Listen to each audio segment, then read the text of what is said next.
Good evening, and welcome to the November-December combined meeting for the Oak Grove Community Council. It's good to see everybody here, some familiar faces and a nice group of people here to see, I hope to hear from Commissioner Helm. That's good. So let's begin with some introductions. And first of all, if there's anybody who's brand new to the Oak Grove Community Council, other than our guest speaker, anybody that's new that never been to a Oak Grove. So you want to introduce yourself and say, you know, what neighborhood or where you live or your general. Sure. My name is Paula Youngren. I live up off of Harold Road for Concord and Harold, coming up 30 years. Thanks. And my husband Bob is here. Okay, well, welcome. We're glad to have you here. Thank you. And then we'll introduce officers of our board, and then we'll get everyone else introduced. So I'm Valerie Chapman. I am currently the chair, and I live with my husband on Evergreen Street, about a block from the trolley trail. Mark. Mark Elliott. I live on Concord Road in Southview, and I'm vice chair of the community council. And I'm Joyce Johnson, and I live near Putnam High School and secretary of the council. Can you hear over there? Yes. Okay. And my name is Ben Cheney. I'm a member at large on the board, and I live up on Briggs Street near the Park Avenue station, roughly. Joseph. Thank you, Valerie. Hi, I'm Joseph Edge. I am a at-large board member, and I live in the River Forest neighborhood. And absent tonight, our Wayne Potter is singing in the Willamette View Choir tonight, so we can't do with us at the concert. And Daniel, our green site, our treasurer, is with another group that he leads on the first Wednesdays. So when this meeting comes around, he's not able to be here with us. So let's go around and Tom and Jolene, you want to start? Okay. Tom and Jolene Hammond, we live on Beauty Crest Drive. Megan Miller, I live on the corner of Southeast Southview and Southeast Westview, the stop Concord. I'm Anna Trujillo, Linden Lane, right off of Brook Boulevard. Bob Bohannon, I live on Lori, it's kind of down by Rosella. Well, Bob and Oliver. Oh, I see, okay, all right, well, we'll let you know. I'm Susan Keel, and I live on Oakshire Lane, and I'm a member of the Oak Lodge Water Services Board. Mike Freed, Sarah Lane, around the corner. Jim Freed, Sarah Lane, stop trolley trailer. I'm Vanessa Baines-Slagle. I live off of Southeast Hill Road near Rose Court. I'm Queen, I live on Evergreen on 24th. I'm Diana Helm. I live in Damascus, but my son and his wife and my new grandson live right off of Briggs. Yeah. All right. Ben, you want to help by folks on? Sure. We'll call on the online folks now, starting with Cynthia Brown. Hi, I'm Cynthia Brown. I live at Rose Villa. Welcome, Cynthia. Next is Dave Doback. Dave Doback, I live at Rose Villa. Excellent. And Pam Horn. I'm Pam Horan, and I live at Rose Villa. Richard Nippon. Hi, Rich Nippon. I'm a past board member of the OGCC, and I'm a board member of the Friends of the Oak Grove Community Council, and I live about 3 blocks south of the Fred Meyers. Welcome. And Sue Conachan. Sue Conahan, and I live at the corner of Parkview Circle and River Road. Welcome. And lastly, Tom Hogan. I'm Tom Hogan, and we live on Oatfield Road between Concord and Beeston. Welcome. Thank you.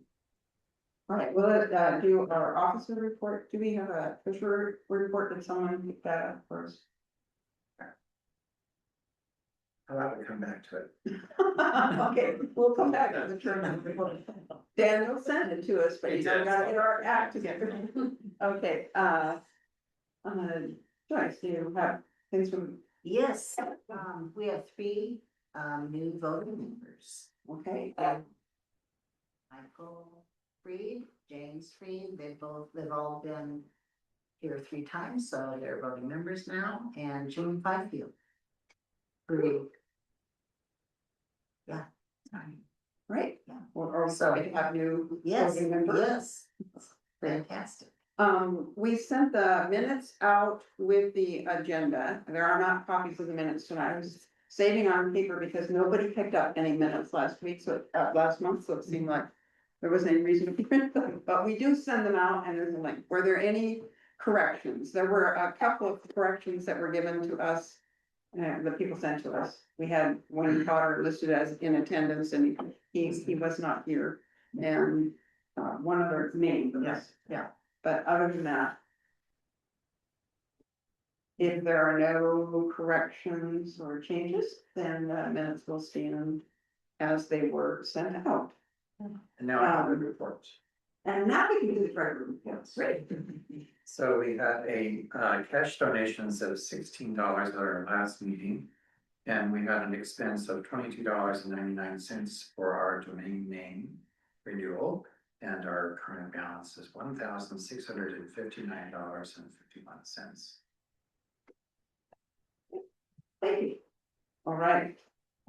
Well, having taken care of that minimal amount of business that we always do, Commissioner Helm, we're very pleased to have you with us tonight, and you can stand, sit, however you're comfortable. If you, Are you okay with this if I sit? Is that all right? It's not comfortable, yeah. okay, I will sit. So, yeah, and I was asked to speak here. You all know I'm new, right? I filled an empty seat on the Board of County Commissioners. I started my last week of May, which was budget week, which was baptism by fire. It was a great way to learn about the county and all the numbers. And I've been learning ever since, and I will continue to learn because there's so much this county does that I have no idea. Even as a city councilor and mayor when I was in Damascus. So I've been in Damascus for 30 years. I got involved in Damascus politics when we became a city, and I was the mayor that helped in the city. Gotta say, that was a real big mistake on Metro's part by adding 10,000 acres to the UGB. At one time, there was so much infighting, and it was kind of a problem that was never going to go away. So I came in and ran to say, let's give the people another choice, whether they want to remain a city and continue or to be done with it. So overwhelmingly people said, let's be done. We don't want to be a city. We really want to be disincorporated or unincorporated to begin with. So we were kind of sold a false bill of goods for becoming a city. Anyway, I stayed in the background doing things primarily with infrastructure in Clackamas County. I served on the West Advisory Committee for 6 years as chair, Water Environment Services, wastewater. Served on the Sunrise Water Board for a number of years, various citizen advisory groups, Sunrise Visioning Corridor, steering committee, very infrastructure. I like the bones of things. That's kind of my wheelhouse and also keeping the rates in check for citizens, because I think someone needs to get watched off for rates. I owned a business in Damascus for 18 years. Some of you might be familiar with Terra Casa on the front of their Highway 212 Boston Road. That's me. I was the first legal pot store in Oregon. So legal pot store, right? So yeah, I had that business for 18 years, closed it up last year, retired for a few months, yeah, and then threw my name in the hat for this position. So it's I've been drinking from a fire hose since June 1st. It's been overwhelming and I'm learning a lot and have met a lot of fabulous people. My goal is to represent you. That is is to be a citizen who represents the citizens. Because I have very humble beginnings. I have come from nothing and worked my ass off my entire life, and I built a business and I'm proud of that. But I still think like a poor child, and that will never go away once you live that life. So it was exciting coming into the county and helping form this strategic plan that we did in June right after I got on the board. We had a 2-day retreat, and our goals for the county are creating a vibrant economy, keeping people healthy, getting public trust in good government, hard to do these days, strong infrastructure, and safe, secure, and local communities. So this is our goals as a commission. My personal goals, I'm very interested in economic vitality, which is business oriented. And that's how I know Susan is. We served on the North Athens Chamber of Commerce, Government Affairs, Public Policy team together. It all kind of goes hand in hand. The infrastructure and the economic vitality and land use, and it's all very tied together, and they can't all be treated separately because they all help each other. And I just, a strong economy keeps everything kind of the engine running in the county, and keeps everything healthy. So affordable housing is a huge issue. Homelessness is still a huge issue. I think that one of our biggest problems we're facing that is unseen right now are the number of seniors that are about to lose their homes, that are going to be the next wave of homeless. And some of them are couch surfing right now. Some of them are living with relatives. Some of them are on the brink because our utility rates have gone up 40% since, 2024 or 2022 or whatever it was. And it's like all these things, our economy and our wages don't keep up with all the rates and everything. So we have some big issues to address. And I did not know when I got into this job how many things Clackamas County does, the types of services we provide. And it's a lot. We try to do a lot for everyone. And revenue is decreasing.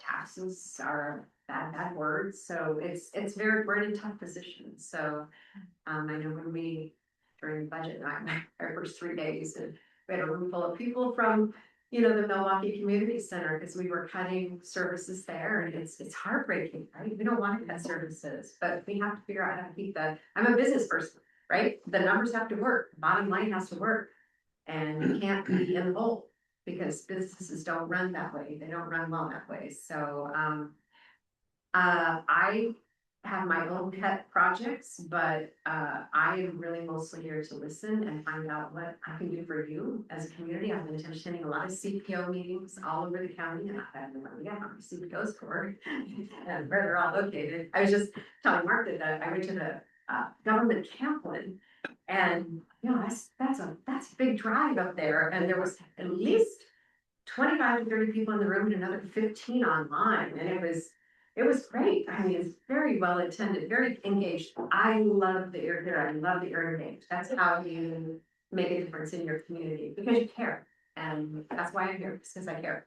Because this is all about people. And that's what I'm here to serve. So open to answer any questions. Yes, sir.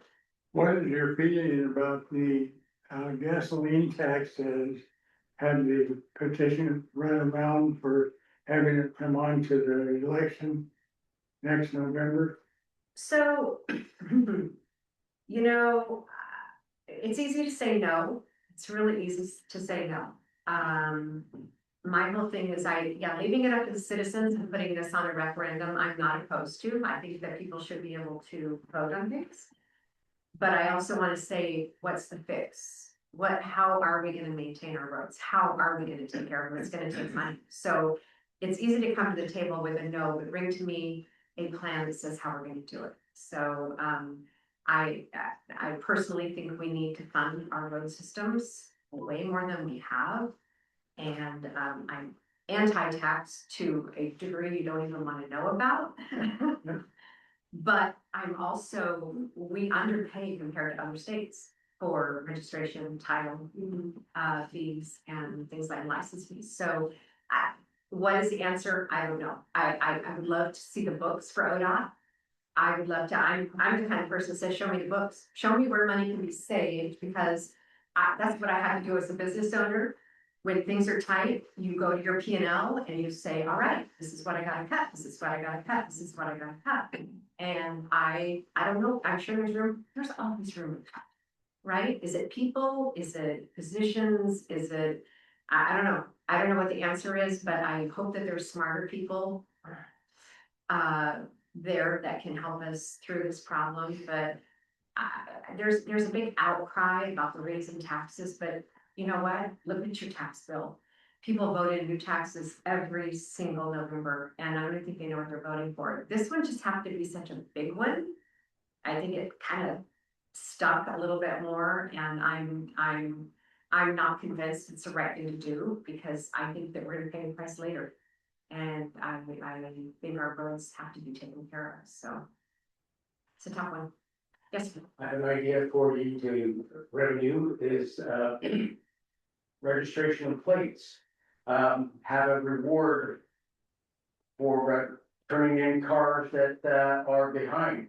I bet I can walk 1 block and get you 5 cars. Oh, that. Because not even a month or two, these are years behind. Years. He plays a game every time he goes to Costco to find No. plates that are years old. And they're on the streets. December 2022 was the winner 2 days ago. Wow. They're not getting stopped. Wow. It's a secondary offense. So there's your revenue for your roads. Exactly. Yeah. Yes. Oh, wait, I got one over here. On the gas tax, topic, was the county budget this year made assuming one outcome or the other in terms of that gas tax increase? So that's the county budget. Our budget is done based on the 50-30-20. So when you pay your taxes, 50% goes to the state, to ODOT, 30% goes to the county, and 20% goes to the cities. So we do our budget based on that 30%. We weren't doing it with any increases or anything going backwards either. So if that's the case, we would have to cut as well, right? If these funds don't come in, there will be cuts. Now, are they devastating? I don't know. Do we have 300 positions out of the 600 they're trying to just maintain that we've cut? I don't know. I don't know what those people do. I heard a gal in the news that was like, yeah, well, my job is to operate a drone. And I'm like, how does that fix a road? I mean, maybe it's a needed position. These are things Those were the county positions? this was ODOT. Sorry. I'm Yeah. curious about the county. The county, we just use the funds we have our own vehicle tax too, as well. We have another one that we add on top of that, but most of it comes from the state gas tax. So it's and plus we need to charge. I'm sorry, EVs are using the roads, and they are very heavy cars, and they use the roads, and we need to also charge them to use our roads. So there's gotta be a good balance, right? I'm all about striking a balance. I think striking a balance is when nobody's happy. That's when compromise happens. It's when nobody's happy. We have a budget vehicle and been waiting for someone to show us how to contribute to maintaining the roads, and we seem to start doing that. So big please. I was wondering what happens to those of us in unincorporated territory. What happens to the city share of that break on cap of the tax? Well, the unincorporated parts of Clackamas County is paid with the 30% that the county gets. The cities get their own, so the cities have to maintain their own, the roads that they own. Those are their own assets. The county takes care of all the unincorporated roads that are not owned by ODOT. I'm sorry, maybe I didn't understand. You said that gas tax, 50% goes to the state. Right. 30% to counties and 20% to cities. Okay, we don't live in a city, what happens, not 20% for us? It doesn't, that goes only to cities, that goes to Oregon City or West Lynn, you're part of that 30%, the county is, because the county maintains the unincorporated roads. Okay. So if we were to incorporate, then we would be part of. Right, absolutely, right. That's not, goes to our city. No, yeah, you have to be an incorporated city. Ocean come out of the county portion. Right. Mhm. Yes, It's yours. First off, thanks for coming. I realize this can be very difficult and you're new and just coming up to speed. you have no So we- idea how so- thick my skin is after Damascus. This is nothing. Yeah, maybe, there's a few alligators out there, but Yeah. we'll try to be nice. Couple of things you mentioned, I agree with most everything you had to say. You were talking about the utility rates going. That's us shooting ourselves in the foot with all this green energies, windmills in Eastern Oregon that, you know, half of them aren't working most of the time to drive out there, which I've got over there a lot. And various other things, and surcharges and, you know, you've got surcharges on your electric and utility bills for Energy Trust of Oregon, doing all kinds of really kind, you know, frilly stuff that's, yeah, it feels good, but it's extremely expensive, the stuff that they're doing. One of the other things is you said that revenue is dropping. Why is revenue dropping? The state budget has over doubled since the 2017 biennium. I'm talking about the county. Oh, okay. Yeah. Well, even still, why is the county revenue dropping? The state revenue is over double, population staying the same. We sure haven't built any roads, we got a bridge that's eating up money because it's mismanaged, but we won't go into that. And another one that's, you know, a virtual bridge going across the Columbia that's, and we only got 300 million in that or thereabouts so far. So, Well, our whole tax system, and this could be another 2 hours if you'd like. For 2 days, our whole tax system is basically broken. We live on property taxes. The county has to survive on property taxes alone, which are only allowed to go up 3% a year. So they go up 3% a year, but the other expenses are going up at a much higher rate. So we're at this convergence here where it's not there's still some people paying income taxes, trust me, and it's, part of this. there's still some people paying income taxes. And those go to the state. Exactly. And the state's not very, It's not not showing. very generous with getting that money back to Yeah, the you gotta look at the whole picture, Yeah. the pot of funds. Yeah. Yeah, it's Yeah. it's a little bit broken, so. It's a very broken system, and you know, I mean, the fact that we don't have a sales tax, we don't tax people that come into our state and use our roads and you know, use our services and stuff, and it's tough, and but it's such a big overhaul that to try to convince somebody that, you know, if we were to lower our income tax rate in order to make it more fair, so that we're taxing people. It's a whole big thing, and you need a big whiteboard that's about 18 feet long and you know, lots of erasers. It's a broken system, and it's so big. The political will is not there for people to try to go and fix it. But I hear it all the time that if we can fix that and balance it so that it's more fair and gives us enough revenue to operate without going in. And then you have, on top of that, you have at the county level, you have the employees who have COLA and PERS and these things that are also going up at a higher rate, and yet revenue doesn't go up the same. So it's not a good equation. So I don't want to sound like a doomsayer, but I also am a realist and know that you know, at some point you have to start cutting and cutting and cutting. I think you're actually being somewhat positive considering how screwed up it is. Well, I'm a Pollyanna that way, but I also would love to get my fingers in things I'm not allowed to. So. It's you know, again, that comes from a business standpoint where to me sometimes it's super obvious, and we have AI to help us now with so many of these equations and stuff that you put into the system, and we have a way to kind of fix it. But I don't know what all the answers are, but I certainly know the right questions to ask. of the right people. Yes, Solomon. What's your opinion on the North Clackamas Parks and Rec District situation? Oh, Selma. Don't do that to me. Well, I- thought you know, I came into this without an opinion. I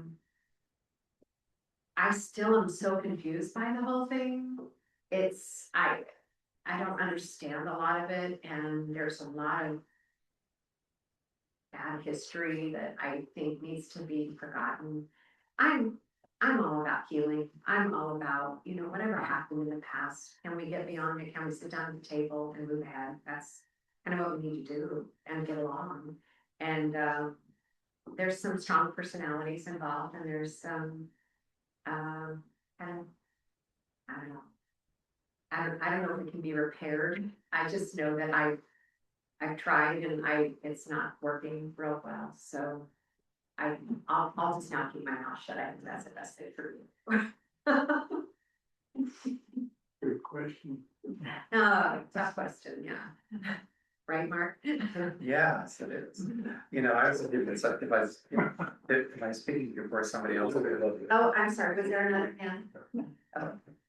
Oh, I was just gonna mention that, locally, the Oak Grove itself is pretty old. What, 100 and some odd years, which. That's so. Selma. Yeah, and, our roads are kind of old, some of them are pretty bad. I mean, some of our roads look as bad as I see in parts of Mexico, honestly. I said, potholes everywhere. I just know that some of our roads are just really small, and I know that's hard to come by.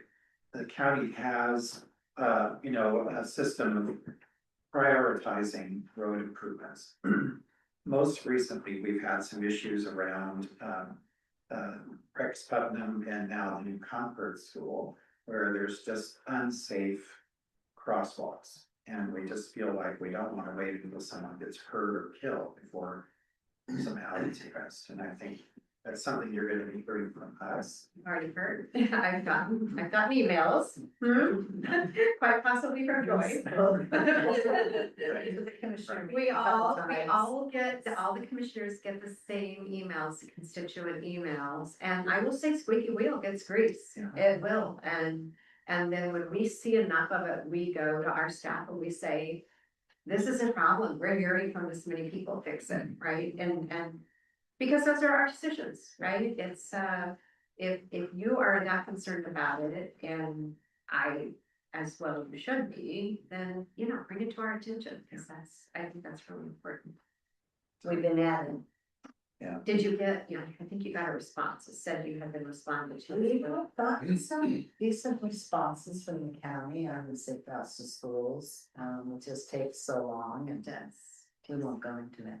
Yeah, it's government, not his. So you can just expect to continue to hear from us. Good. I encourage you, and I just like I encouraged when I went into the government camp CPO meeting. They're having issues with short-term rentals out there, and there's no place for people to buy homes anymore because they're being bought by investors, and not all of them, but many of them. It came to our attention because of the number of letters, and it's now on our agenda of things to take a look at and fix. We're here to fix problems, and I think that's our number one job. Part of this, where you're at, if you're out in Damascus, you got all kinds of space, but between the urban growth boundary, the LCDC, and don't get me started, but you can't use any of it because they wanted to compact everybody in, make their pals fairly rich. And that's how I got involved in politics. Yeah. The bone to pick, right? So, Yeah. sometimes you gotta look in the mirror. Yeah. It's your own fault for some of this stuff. It's the our land use laws are antiquated, and they used to be progressive, and now they're regressive. Now it hurts instead Well, of. they're biased to a certain crowd, but It's kind of run by a certain, Mhm. yeah, definitely. So that's me. Anyway, I'd rather answer questions or just let me know if you have problems or anything I can help with. That's what we try to do is again, fix problems and Anything special you're working on that you're trying to push through? And I'm trying to streamline our permitting process. I think really it doesn't serve our constituents well when they come in to do business at the county. And they're made to jump through 18 hoops. like maybe a website you can't find anything on? Well, that, or working with one particular person to get you through an entire process instead of being tossed around to a dozen different people who don't talk to each other or who maybe not even be in the office. So What's scary is that Clackamas County is actually better than most. it's good, it can be a whole lot.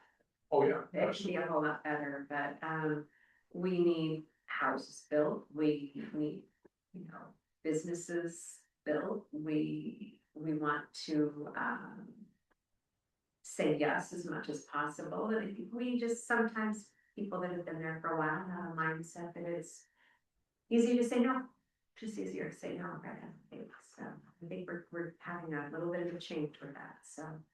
Good. How do you feel about the county's economic development activity? I think it's getting better. I think there's room to grow, and that's another thing I'm trying to get involved with now that Laura's, working on that a lot. I'm trying to do a regional forum for utilities and energy. I think that we need to have like a come to Jesus meeting about all the utilities and where they are and where they're located and inventory them and overlay them on a map and see who needs what, so we can work more cooperatively than as a region. And we have a bigger voice as a region than as, individual counties. Sure. And we all have the same issues basically, but I think if we spoke as one big voice for the state, we might have a little more weight in it. Sorry to keep dominating this. Just a suggestion, maybe get some of the other communities involved. I know we won't talk about the people across the river, but they're notoriously horrible for permits and inspections and dealing with people. They're very well known. Yeah. Gladstone's not bad, but they're farmed out to a county employee, so Yeah. for their permit section. Yeah. They're pretty good, other than just small. There's room for improvements in a lot of areas. We had a policy session yesterday and one of the things that was brought before us was a new street lighting thing that hadn't been looked at in 30 years. 30 years. Why has it not been looked at in 30 years? And we have so many changes in street lighting, right? And LED lights and not just that, but everything that's solar panels that are on poles now versus running electricity to it. But anyway, it's you have to have a new way of thinking, and sometimes having new people like me or like Ben West or Craig Roberts, we're all new, so we have a new set of eyes on it, so we kind of think differently, right? And having all these different perspectives helps. And then of course Gary has to it's like herding cats because we're all like on different paths of what we're doing, but then when we have our meetings, we're all pretty much in agreement on the things that we need to work on. So I think it's good. We get along very well. I think it's a good. So can I, I don't know the answer to this, so did the And I might not either. the Economic Development Commission that used to meet, is there one meeting anymore? No, we have an economic development department now. I don't see it. There was a commission that met. There was a commission that met, and I know that because I went to those meetings and I would catch the bus at 6:40 a.m. and take the bus all the way out to Red Slopes to go to that. Oh my goodness. And they were really interesting, and I found that they were very important. It was important information to understand, bring back to the CPO. And then at some point, they went online during the pandemic and then just ended. Oh. But I think that the input from those in that back and forth would be really important. I do too. We have economic development issues out in our we're an unincorporated urban area, so we have a lot of urban things that are important, but we don't have advocates for our area. And there used to be, you know, some sense from the Economic Development Commission that there were some people that would take on and be advocates for us for different things. But now I don't know where we even, where's the input? Where does that? That's a good question. Cause it's a department. I know they do outreach to businesses. But I don't know that, I'll find out. To recruit. To, not just to recruit businesses, but to also, engage in current businesses to find out if they need any other, like, if they need to expand, do they need more room? You know, we have land use issues here. We don't have any, you know, properties bigger than 5 acres, in Clackamas County for industrial land. So we have an inventory problem. So, and, you know, trying to loosen up is a little, you know, kind of get the pressure valve off of the land use issues. So, that's a good question, Valerie. I will go back and I'll find out. I'm not really sure what Laura does. Yeah, I just like to, you know, kind of say that I think it's really important to reach out to the businesses, obviously, and see what's going on. But I think, the whole community should be invested in the economic development of the area. Exactly. And have input into that, right?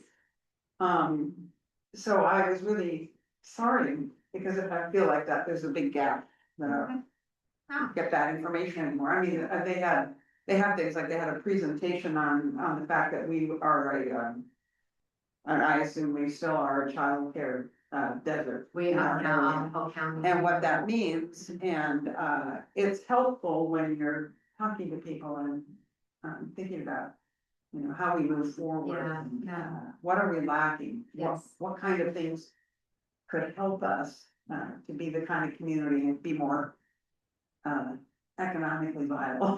Which we need to be, right? It keeps communities healthy. Yeah, it's people that have to have jobs and you have to have jobs to live, and we need AI not to take over those jobs so that people can actually pay their bills. It has its place in society, but it's we need to use it wisely. So yeah.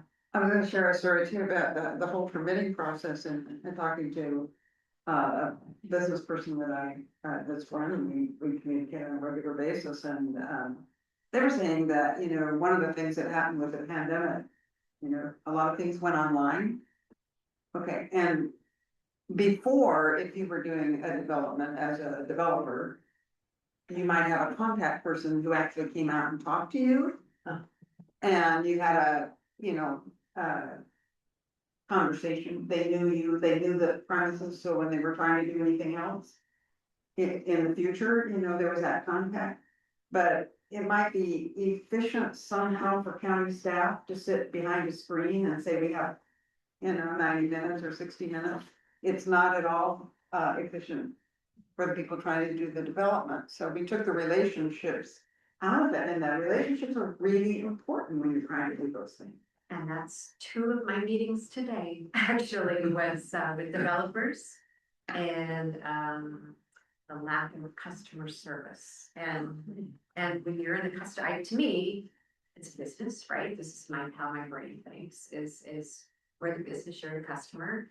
We serve you, we want to make you happy. How do we get to yes? And it's been probably one of the biggest complaints we get from constituents too, is the lack of face-to-face. And you know, we still have people working from home that I'm not sure how you work from home and help a customer who's sitting in front of you with a map, or wants to sit in front of you with a map or some sort of paper. So I don't,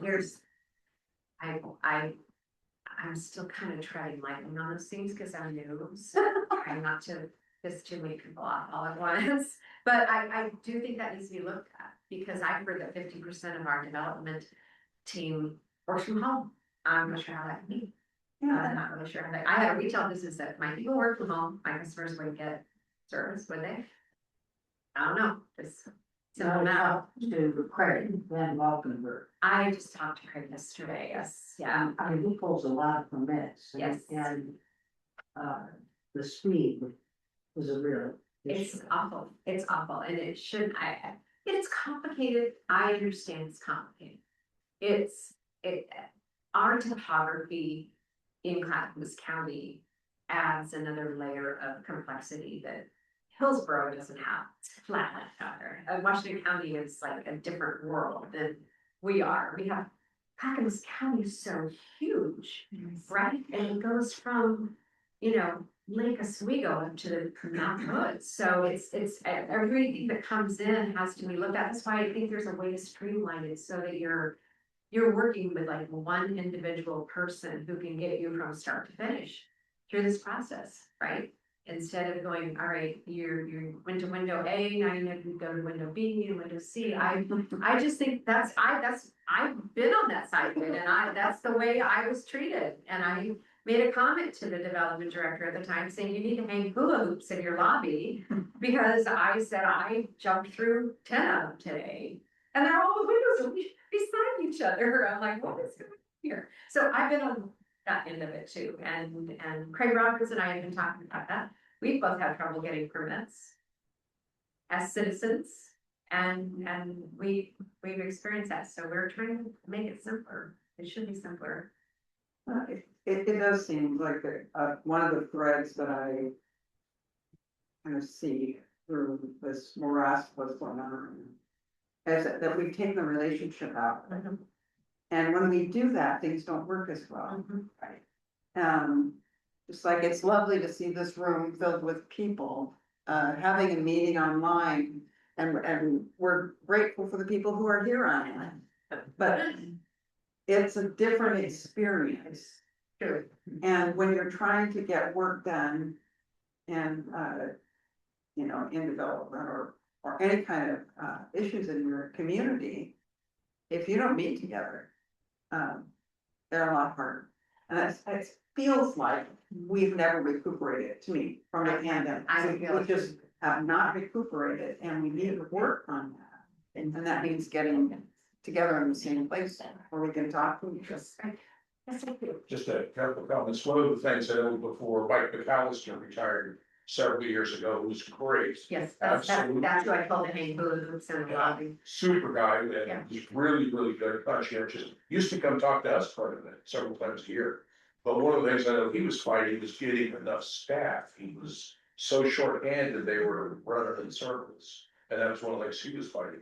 Anyway, that was my comment. The other one is because I deal with not only the community council, but also the watershed council. But I deal with the real estate with both groups, along with Joseph.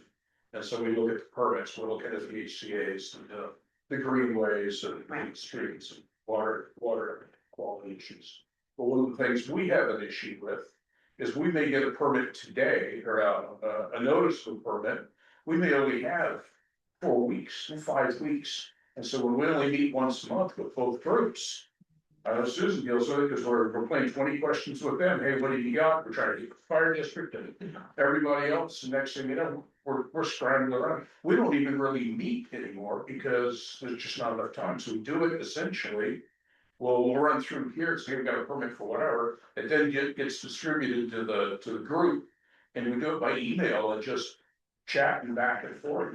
Since I've retired, I'm able to, I look at a lot of the properties, go up and walk, and they've been known to talk to a number of people. These fine gentlemen right here, and by their house a few weeks ago, looking at the issue that they're having with the county.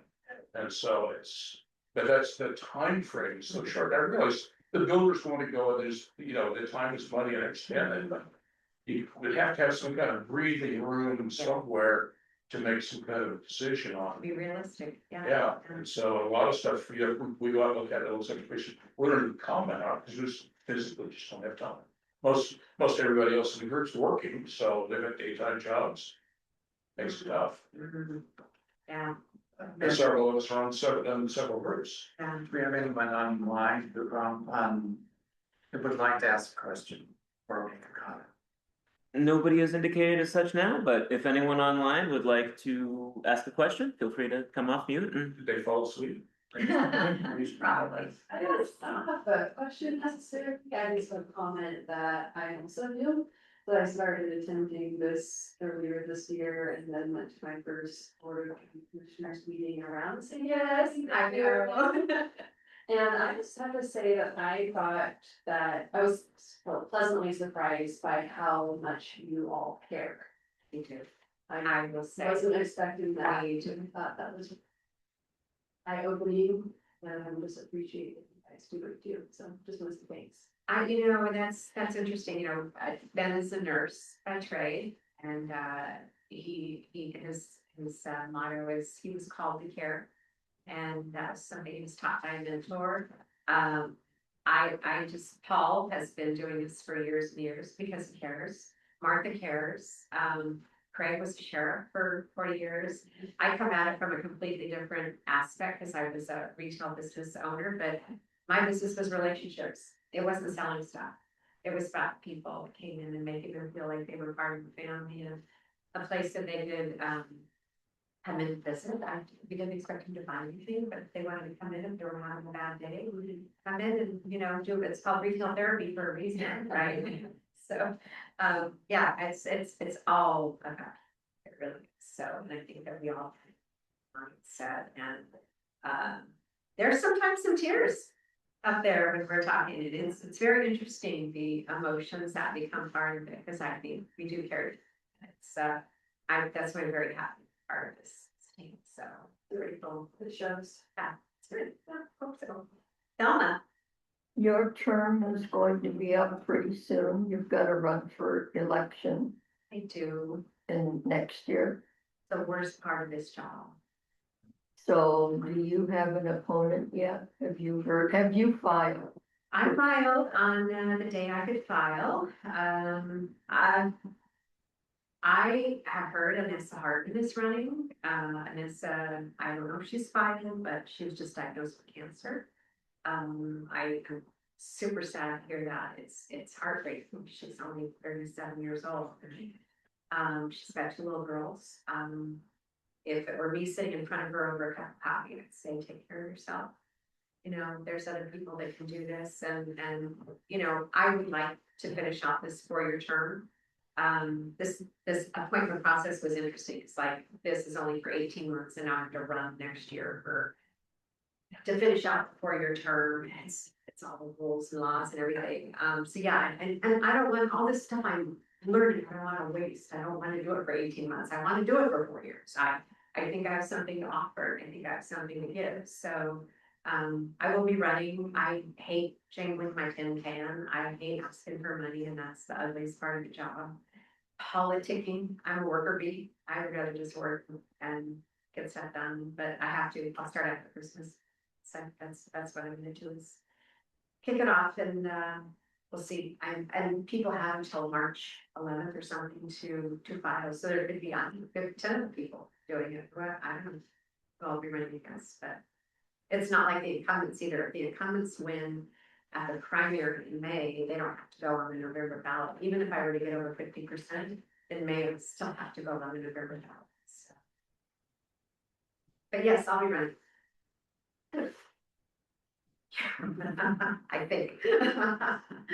So yeah, and I would appreciate your support. But to me, I don't think fundraising. You could make this a full-time job, fundraising and getting on the phone. I believe the universe is going to take care of that, and I think that I have the support. I've been doing this long enough. God, Susan, how long have I been around? Way too long, right? A while. And a lot of people don't know me. You know, I'm really an open book. Unfortunately, I'm way too direct and way too honest. But what I saw with you on the chamber committee was balance, perspective, ability to prioritize, and understanding that you had a broad group out there, not your group. And I think that, and you bring business perspective, which is often missing in government. And I think that's a critical component. What you were talking about with ODOT, I mean, you're talking about there, is exactly the kind of thing that we should do with other counties. Like, look, are we doing it as well as we can do it? Is somebody doing it better? How do we compare? What are they doing that we need to adopt and so on? I mean, And I'm not affiliated with a party, which hurts me, actually. I used to be a hardcore Democrat. I became a Republican when I became a business owner. They're interesting because you see the other side of the tax world and the regulations, and I don't, I'm aligned with the Republican values, so I am not affiliated with a party at this time. And I don't want to serve a party. I want to serve the people. And so I'm hoping that my balance, I think that I've brought before will speak to both sides and say, you know, I'm not out there to hurt Democrats. I'm not, I want things to be a fight. I hear that all the time. We have to fight for this. I'm like, why are we fighting? We're all living on the same planet. We're all here, you know, trying to just get by. So I don't know, we'll see how that goes. Could be a hindrance, could be a help. Not sure. So, yes. So do you feel like a little controversy for, 5 minutes? Sure, I'm all about controversy. So are there any plans inside Clackamas County for how to deal with the immigrant population that is serving? I mean, the immigrant population, which is really hurting. I mean, I know that Oregon City declared an emergency situation for the city because of ICE raids. Are we talking about how that works? Clackamas County is pretty diverse. We have a large number of folks who are from the immigrant community. We're treading very carefully because we're following state law. And the subpoenas we've gotten have not come from a judicial jurisdiction. They've come from Homeland Security. So we said, sorry, we can't abide by that. But if it comes from a judicial person, which then they've turned around and done that. But it's controversial in that we're in a blue state, we're in a sanctuary state, we're in a sanctuary city. And yet there's very firm feelings on both sides. And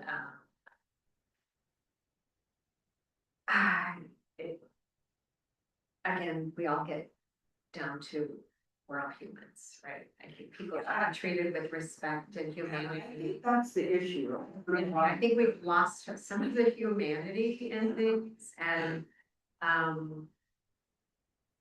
if anyone can disagree with that, I don't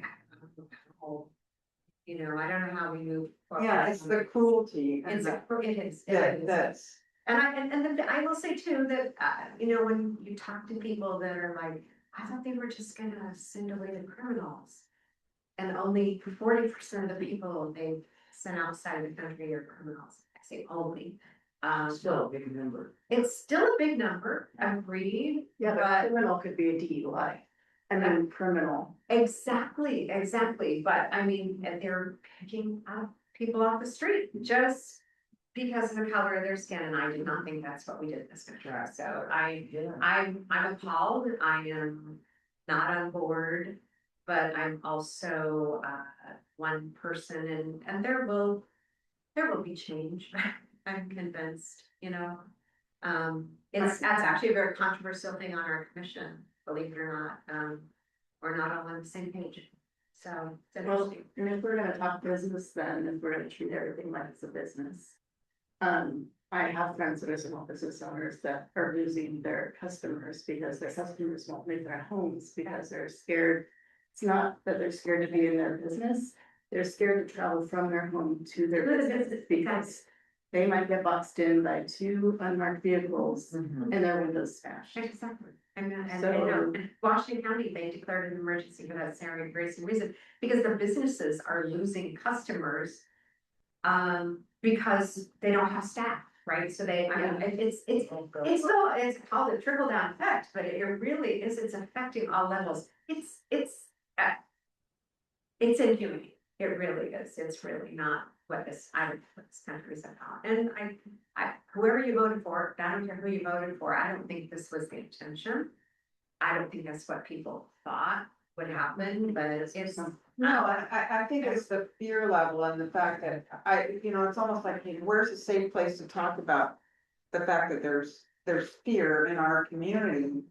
And that some of the people that are afraid, I mean, I have family members who are Hispanic, they've been in the country for eons.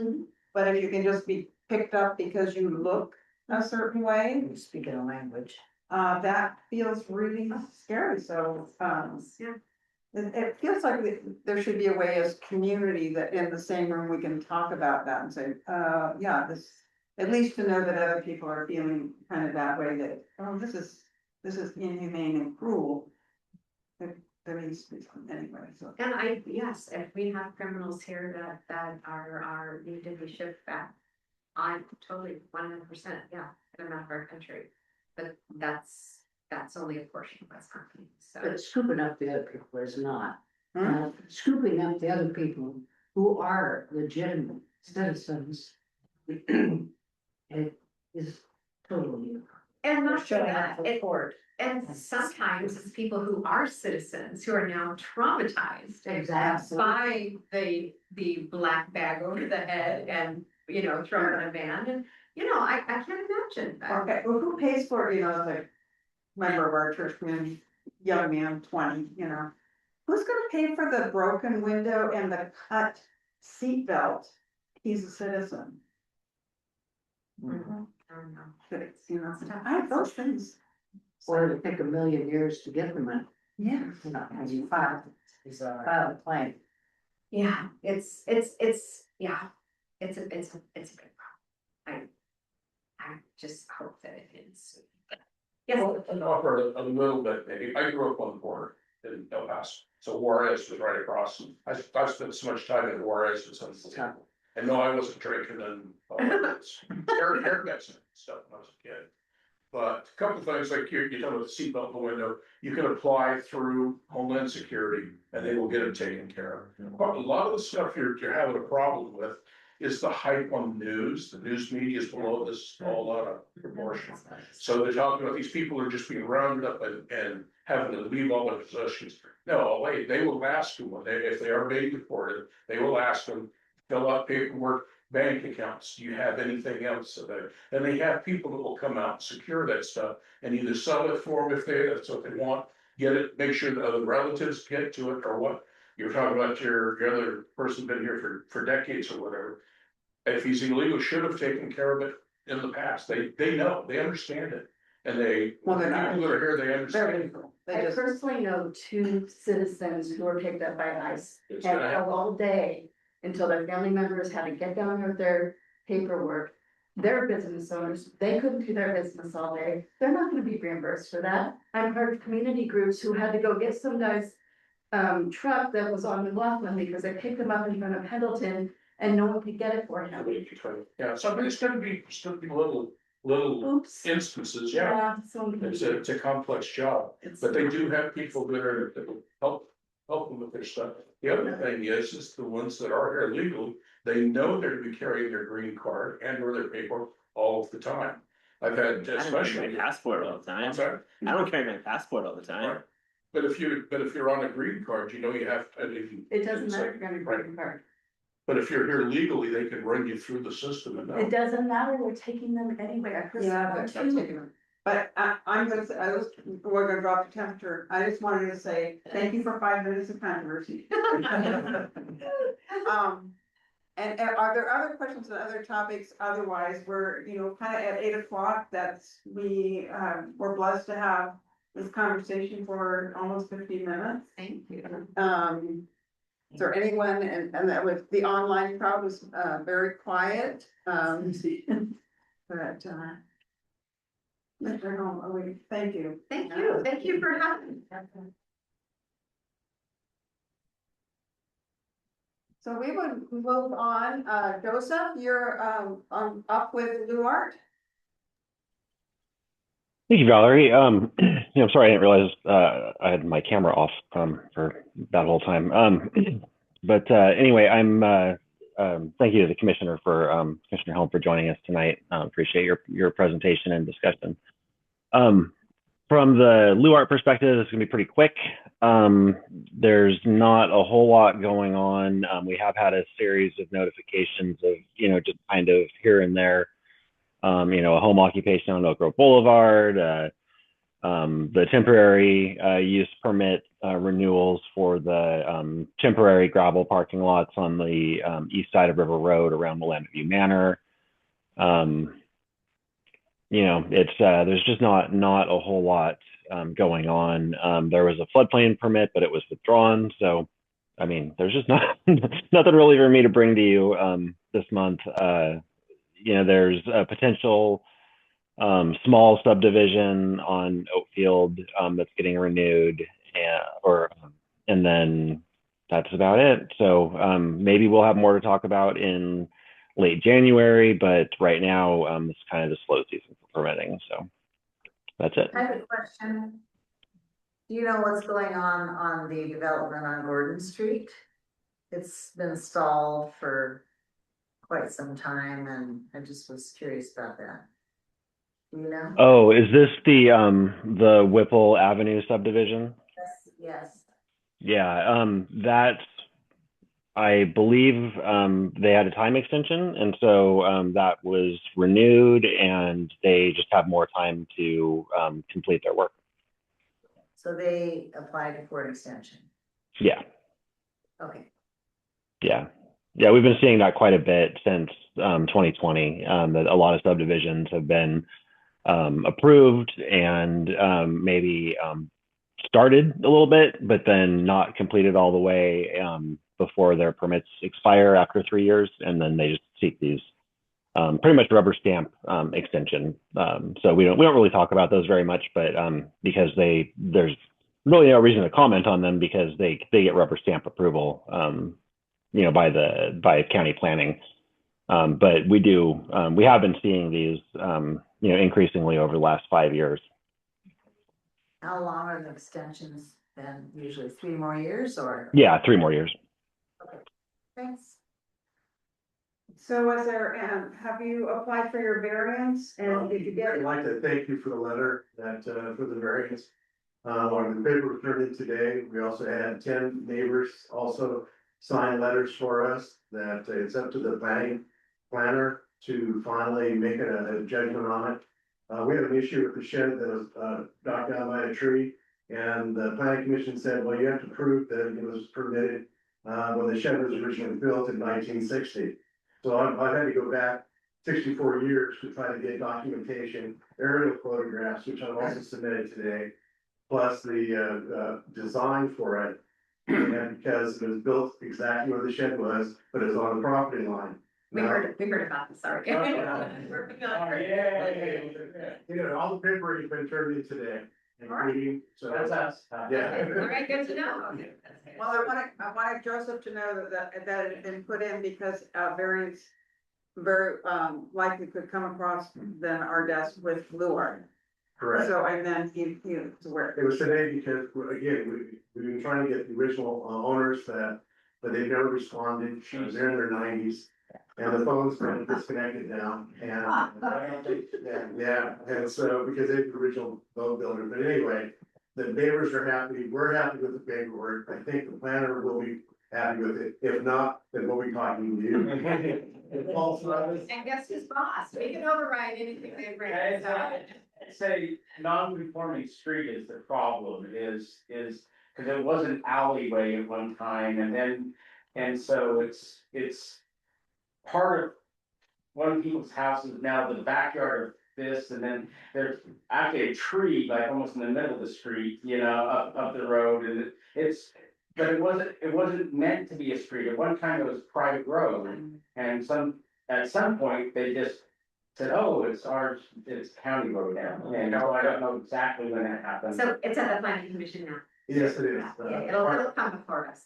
Chris Hart has been on his desk today, and I was 40 pages of documents today that I submitted. For a shed. For sure. Right, yeah, 270.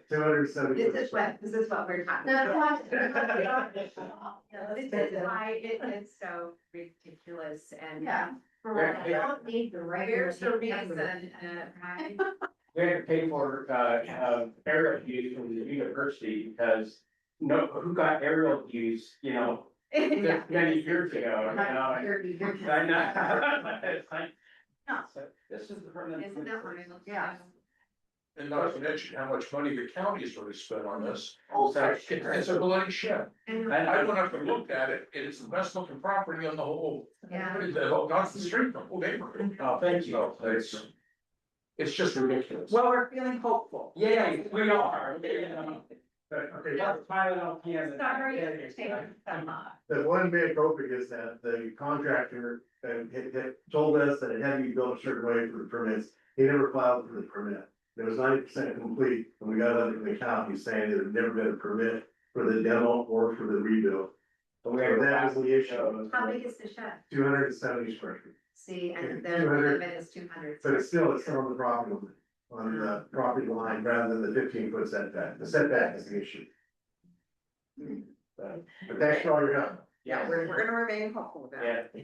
So, I'd like to ask Polly if you would like to talk about, an issue that I think we will all be very interested in. Oh, thanks. Yes, and it sounds like a couple of people have already brought it forward, so I was excited to hear your talk, said a little bit about the crossroad at Concord.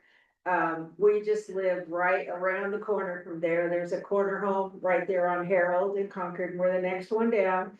Been there, 30 years, seen the school when it was there and the crosswalk with the kids, and things seemed to go well. And then, of course, COVID and then all the building and we just love the new library. Is so wonderful. We're just thrilled with it. And my husband and I do a lot of walking in our neighborhood. We love to walk and we like to be safe.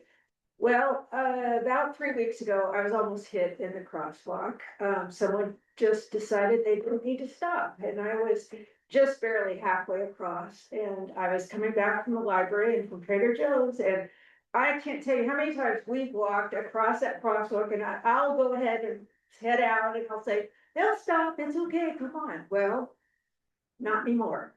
So anyway, the guy he was coming down from Oakfield, and I was doing the crosswalk coming back home, and it was about 3:30 on a Friday afternoon, daylight, and I started across, and I was just barely halfway, and I just felt this car like going behind me, and I'm like, I just went like this and I don't know that there was some eye contact there. I haven't a clue what the signal was that I got, but anyway. I was shocked, and I'm just, I wasn't gonna come forward and say something about my concern, because I have seen so many kids and families and so many people in the neighborhood now that are coming out of the woodwork, and it's really awesome, but I don't want to see anybody else.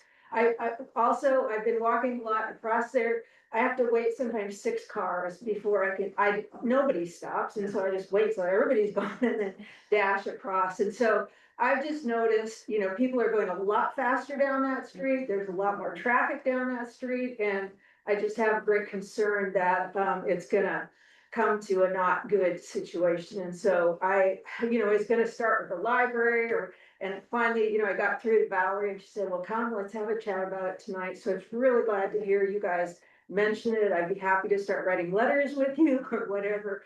My neighbor was gonna be on, I don't see her on, the family that lives on the corner. They have 3 kids, and she also had an incident that she was going to share. So eventually, she'd be happy to share what happened with them as well. So, And this is in mid-block? correct. It's just past the. On Concord between what and what? Oakfield and the block.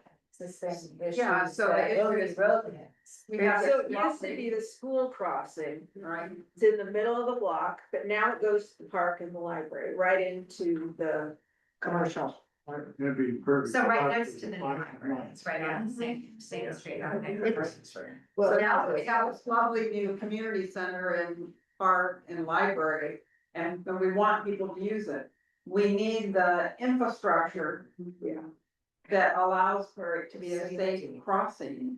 It makes no sense to have that crossing that used to be a school crossing. It's a pretty widespread broader, I mean, you sit in this room and you can hear them out here on Court, or on Oak Grove Boulevard, heading down the hill, flying. Yeah. I live, 3 houses off Courtney, and even from River Road back to Lori, it's only 2 blocks. I'm friends with a neighbor right on the corner of Lori and Court. They fly past her place, and it's only a couple of 100 yards. I mean, it should be 20 miles an hour. We won't even talk about my neighbors next door that are driving 25 to 40 down Lori, which is 25 feet wide. They've got their residents walking dogs. They're zigzagging. It's ridiculous. And it's all over. You go to Springfield Park, same thing. Up and down Native. So a couple things that we've been talking about. One is, as board, would be to do a conversation here around a lot of these traffic issues, so we can do a lot. But also, so I want to say that, but then there is the particular, and Polly has started this with her neighbor and trying to raise the issue because of the new park. So if we could start looking at that one and then take the broader look as well. I wanna ask Mark, because he also saw the information from Polly and you've had some contact. Do you want to share some of those? Right, so, I'm on the district advisory committee for the Parks District. Was also on the task force for the school and library. And I advocated for changes to the street and was told it wasn't possible. And so now we're having to deal with it post-design and construction. What kind of changes did you advocate? Well, there's no turn lane into the park, No turn lanes. And so you're having issues there, and there was no improvement to the crosswalk.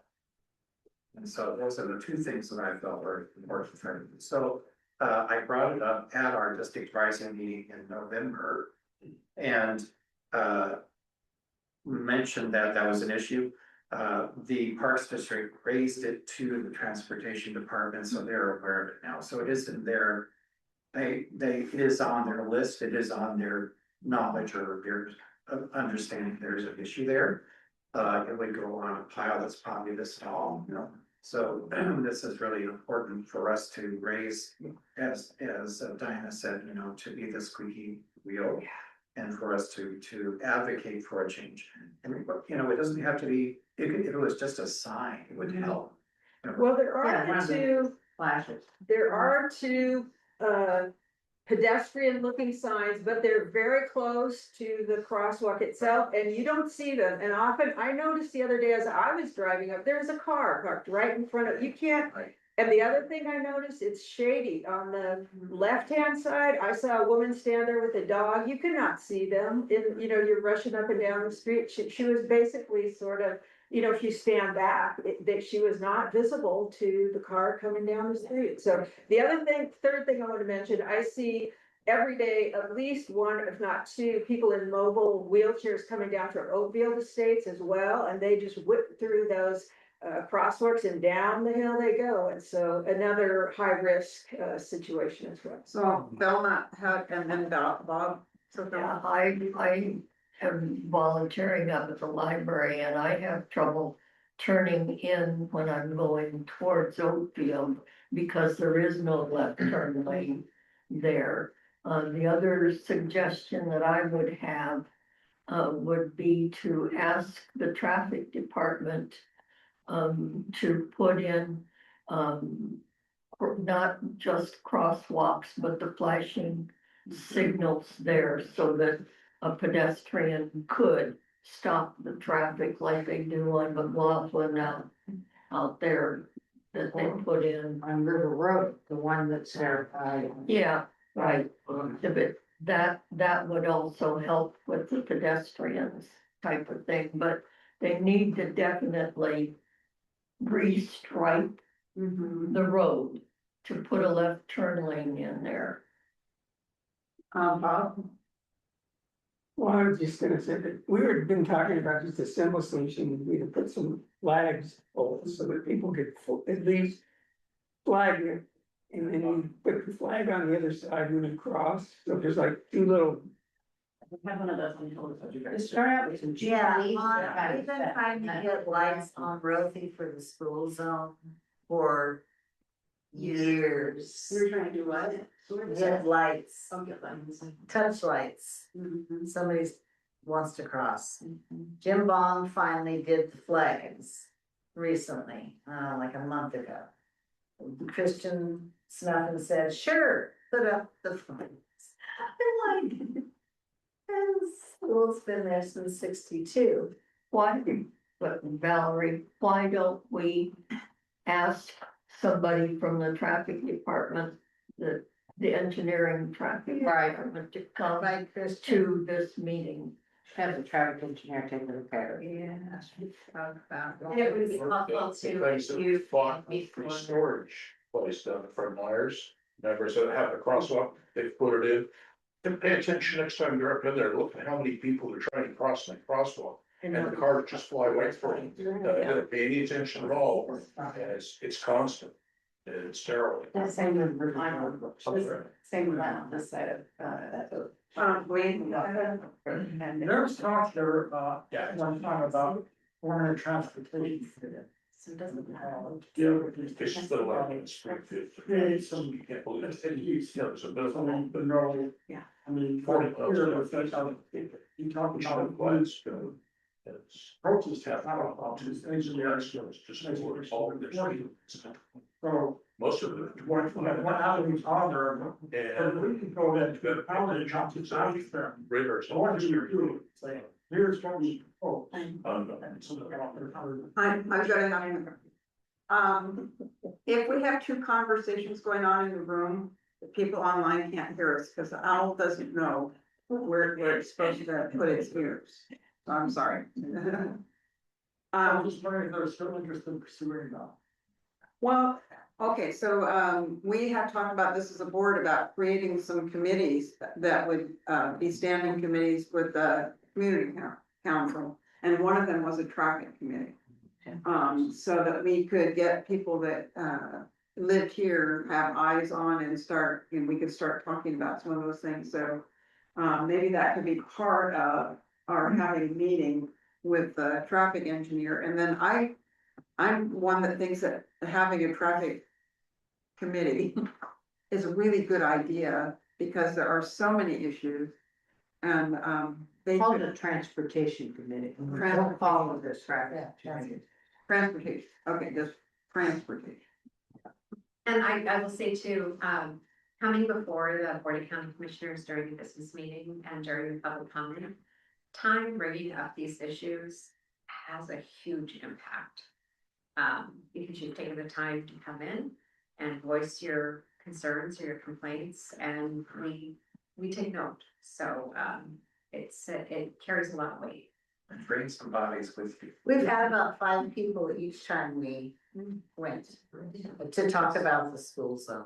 And then so many emails and. A suggestion of how to do it, and if we've got some expertise, I mean, you're bringing it in and say, you know.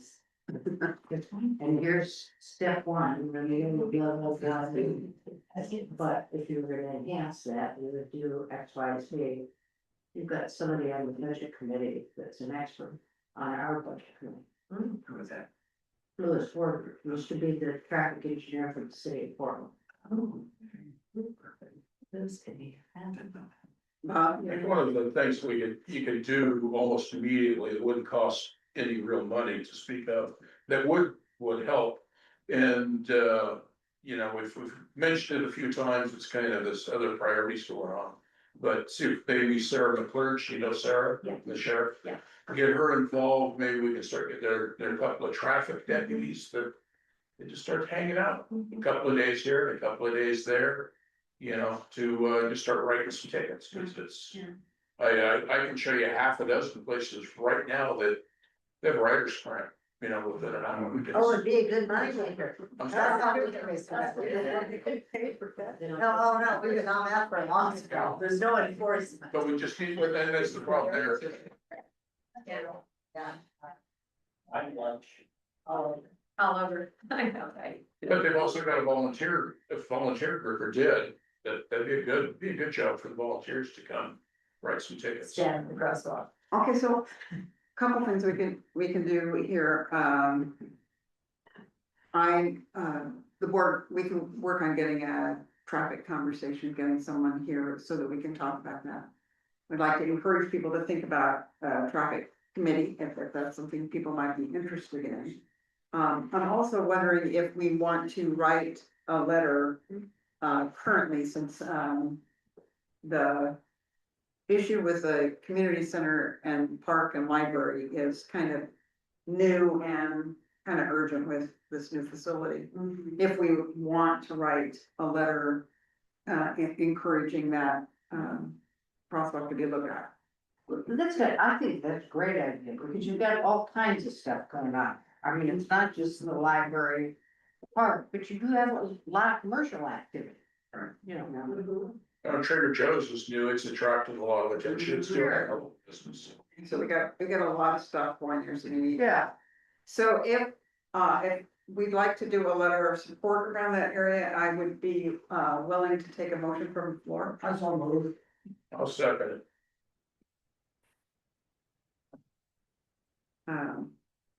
Is there any conversation about that?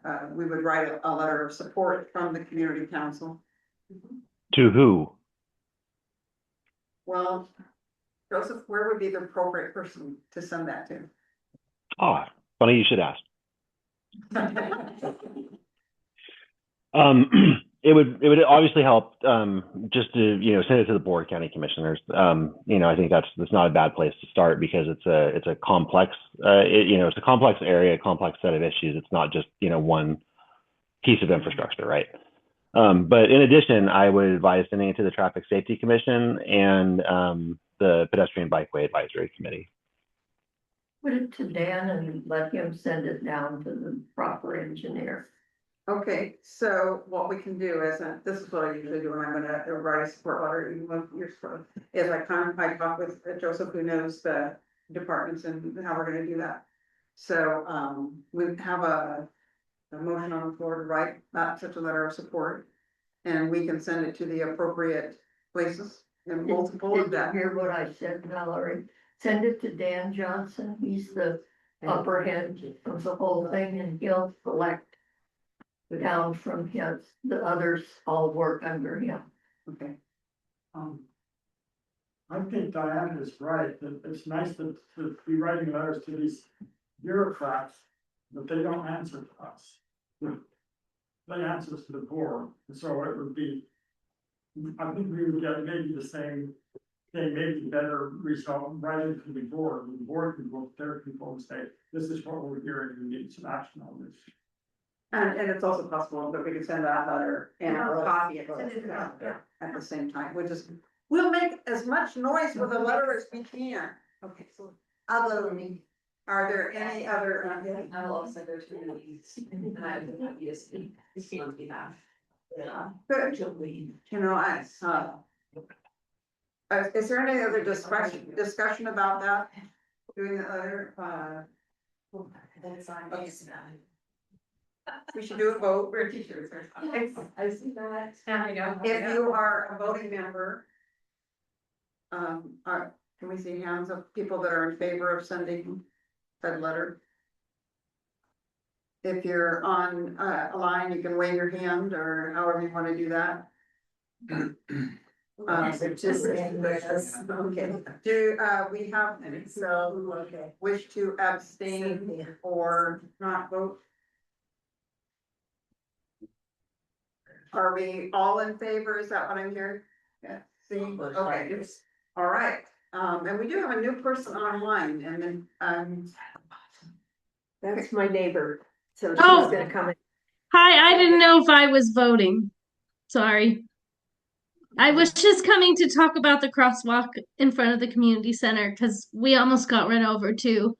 Me and my son and dog, and it was actually a police cruiser that ran through while we were in the middle of the crosswalk. So it's a pretty dangerous crosswalk. People hardly ever stop. all right. So it sounds like you're already working on it. Sorry, I was putting the kids to bed, so I only just got on. Well, thank you for coming. We hope you'll come again to the meeting. So, nice to see you How was the here. lighting there? We'll try to recruit you. So, Probably crappy. Yeah. Yeah. It's most of the activity is in the daytime, though. It's less of a Right. lighting issue I think. Valerie was touched by it. Yes. You really should follow up the letter with a visit of people to the commissioners Yes. meeting. Yes. Okay, so, we have voted, to do that. We will get, an appropriate letter out there.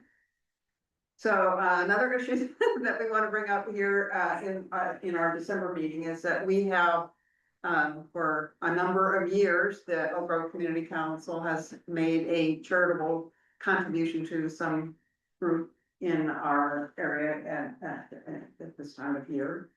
And it came up at the board meeting, we thought maybe, food related issues were probably pretty important this year. And, so, we did a little reaching out and we talked, the Oregon Food Bank, there's a couple of sites in our area, but the main one that does, with the Oregon Food Bank is our local wise community is at Good Roots Community Church. And, they serve about 200 families in right here in our neighborhood. I had a very thorough conversation. Those of you who don't know, I'm a retired pastor myself, so I was really clear about talking to the pastor there, and it is very non-denominational approach to how they do food services. So I want to assure everybody that that's not part of it. Anybody who comes and needs food can get food there. The Oregon Food Bank is not able to provide as much food as they used to provide because there have been all these cutbacks way up there at the top of the list. Where people are eating well, but then never mind. Anyway, so that's our thought, is that we should do make a contribution to everybody. And Mark, you and I. Yeah, I think the proposal was to donate $500 to to Good Roots, Food Bank. And the money would come from the $1,600 that we have in the bank. And so I guess that would be a motion. Okay. Is there a second? Who seconded? You're Michael Free. You're my, because James and Michael, and I'm like, okay, you're the Michael, wonderful praise. Okay. So is there any discussion or questions about doing that, or any thoughts about? Have you had people make other contributions to offset some of the? That's what we would encourage people to do, and that we have the $1,600. We're gonna, if we write a check for 500, then we'll be down. We like to encourage people to donate to the community council. We have our little thing going around here. But in order to keep our fund level up so that we can do things with that. So I do want to encourage people to do that. But we should do a vote before we get to that. Or is there any, let's see, how do we do this? All those who are in favor of this motion of sending $500 to the Roots Community Church for the food bank, please raise your hand. Do that. Okay, all voting members. Okay, is there any voting member that's abstaining or? Okay. Thank you. That passes us. So we are. Do we have any other announcements or public comments? Yay, Mark. Just for the Parks District, I'm sure many of you know that the community center is now open. It opened on the 17th, so it's only been open for about 2 or 3 weeks. They are open from 9 to 1 for you just to walk in. Don't have to have a program to pay for to go there. There isn't a lot of foot traffic going in there because there isn't a lot of programs going on in there yet. But there are things that are beginning to happen there on a regular basis. There's one this Saturday during the day that is intended for families and children. That is a winter celebration. So be aware that there are things beginning to happen at the community center. And for us to see that it stays open and becomes vibrant, we need to support those things that happen there. So I hope that you folks will do that. I'm volunteering at it. Yes. Okay. And then I went in there today to see about reserving the community room there. They said that the rates and whatnot wouldn't be ready until like mid-January. So if you're looking to rent space there or something, a little bit of delay trying to get that done. Kind of tied into your good roots thing, something that our household's been doing with all of the shutdown and stuff here in the last couple of months is that we have started helping to fill up some of the neighborhood food libraries. So there's one up on Arista, they've got food and they've got sticks for dogs and they've got a library. And in the next box, they also have a box for bedding or jackets. I don't know the couple that haven't said hi a couple of times, but we're stopping in almost every day, or at least every other day, and kind of filling up the food box a little bit. And there's another one up. It's right behind the car washes. Yeah, I don't know what that cross street is up there, but it's like off of Maple, maybe. Maple or one of the others, but it's right on the corner, but it's right behind the car wash. But anyway, if I'm kind of a decent shopper, so I've been able to really score some super deals. And so we've been keeping this one on Arista pretty busy, and you know, it's all gone within a day. We are having some other people, looks like they're starting to put stuff in, but yeah, there's clearly a need there. That's stuff is going away. The other one is Walnut and Woodland. There we go. Walnut Woodland, there you go. Someone just opened one on Concord last week as well. Oh, yeah, whereabouts on Concord? Just above the community center. The refrigerator, is the refrigerator in yet?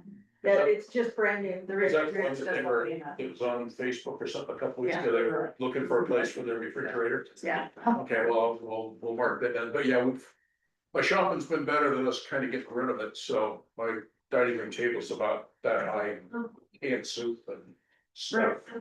But I'm always, you know, I have to remind us all that the sound system works best if there's no side conversations. People online can't hear if there's any side thing going on. Drives the owl nuts or something. all the more reason they should come to the meeting. Yeah, so we'd always love to see people in person. Thelma, you know. The other thing that's going on is that the library has, the Oak Lodge History Detectives have a room in the library that we've been slowly stocking with books and maps and things related specifically to the Oak Grove Jennings Lodge area here. And I've taken several of the books that I have at home on the history of the trolley trail from its planning inception until it's done now, up there and put it in the library. So there's all kinds of information, not just books in the library, but other stuff in this Oak Lodge History Detectives room. Great. And Schmier's really excited about it. Oh, yeah. I ran into him about a week ago, he told me all about it, he was just. Yeah, there's like 18 of us that are volunteering. Great. Any other public comments, announcements?